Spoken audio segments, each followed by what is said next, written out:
दरम्यान देशभरात नीट पेपर फुटी प्रकरणावरून संतापाची लाट उसळली आहे। राजधानी दिल्लीत विद्यार्थी आंदोलनासाठी रस्त्यावर उतरलेत। विरोधकांनीही आंदोलकांना पाठबळ देत सत्ताधाऱ्यांची कोंडी करण्याचे प्रयत्न चालवले आहेत। केंद्रीय शिक्षण मंत्र्यांचा राजीनामा होणार का याबाबत राजकीय अंदाज सुद्धा वर्तवले जात आहेत। पण या राजकीय कुरघोडीच्या प्रयत्नात नीट पेपर फुटी प्रकरणातल्या 13 आरोपींचं सध्याचं स्टेटस काय आणि या 13 आरोपींना नेमकी काय शिक्षा होणार याविषयी मात्र कोणीच बोलत नाहीये। पाहूयात त्याच संदर्भातला एक स्पेशल रिपोर्ट।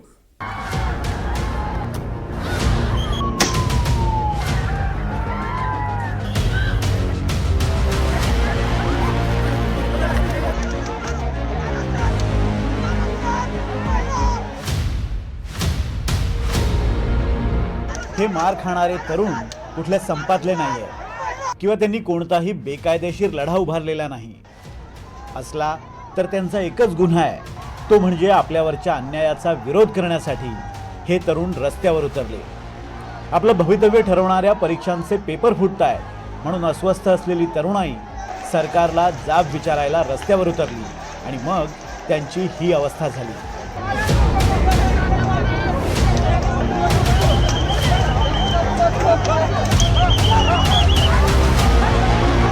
या विद्यार्थ्यांची मागणी काय?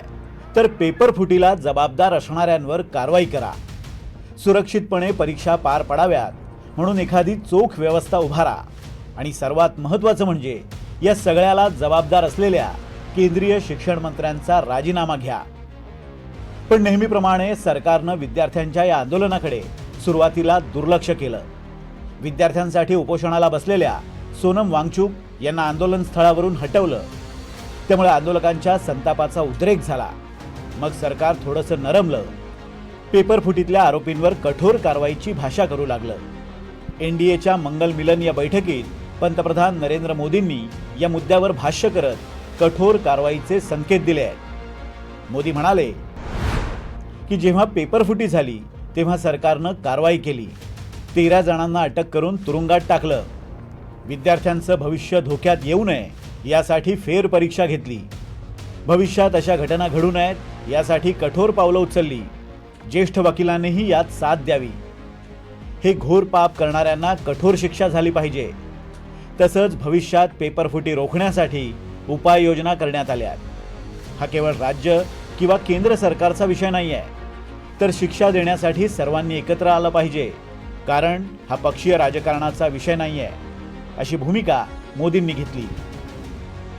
पेपर लीक का खबर आए तुरंत सरकार ने कार्रवाई किया और 13 लोगों को अरेस्ट करके जेल में डाल दिया गया है और साथ साथ जो छात्र हैं, स्टूडेंट्स हैं, उनका भविष्य को नुकसान ना हो इसलिए री एग्जामिनेशन नीट का प्राथमिकता दिया गया और री एग्जामिनेशन को सक्सेसफुली सफलतापूर्वक कंडक्ट किया गया।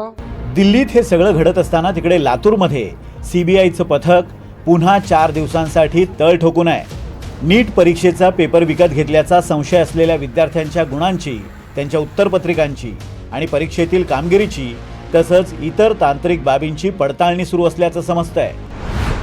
लातूरच्या आरसीसी क्लासेसच्या शिवराज मोटेगावकरसह 13 जणांना या प्रकरणात सीबीआयनं आतापर्यंत अटक केली आहे। यासह मोटेगावकर आणि इतर आरोपींकडून पेपर विकत घेतल्याचा संशय असलेल्या विद्यार्थ्यांची आणि त्यांच्या पालकांचीही चौकशी झाली आहे। आता नीट फेरपरीक्षेचा निकाल लागल्यानंतर पुन्हा एकदा संशयित विद्यार्थ्यांच्या निकालांची छाननी केली जाते आहे। मोटेगावकरच्या मुलाचीही सीबीआयकडून चौकशी करण्यात आली असून त्याच्यासह संशयित 28 विद्यार्थ्यांचे निकाल रोखून धरण्यात आल्याचं समजतंय।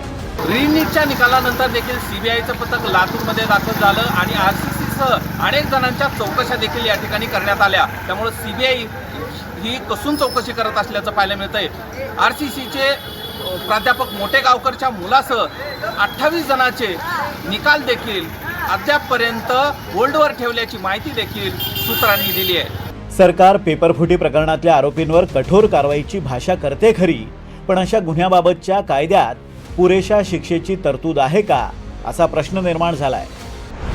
पेपरफुटी प्रकरणात सार्वजनिक परीक्षा कायदा 2024 हा स्वतंत्र कायदा आहे। याशिवाय भारतीय न्याय संहितेच्या कलम 120B, कलम 318 आणि कलम 409 यासारख्या कलमांतर्गत गुन्हे दाखल करण्यात आले आहेत। या कायद्यांनुसार पेपरफुटी प्रकरणात दोषी आढळल्यास किमान 3 वर्ष ते कमाल 10 वर्षांच्या शिक्षेची तरतूद आहे। याशिवाय 10 लाख ते 1 कोटींच्या दंडाचीही तरतूद आहे। सरकार जरी कठोर कारवाईची भाषा करत असलं तरी अजूनही या प्रकरणाचा तपास सुरू आहे।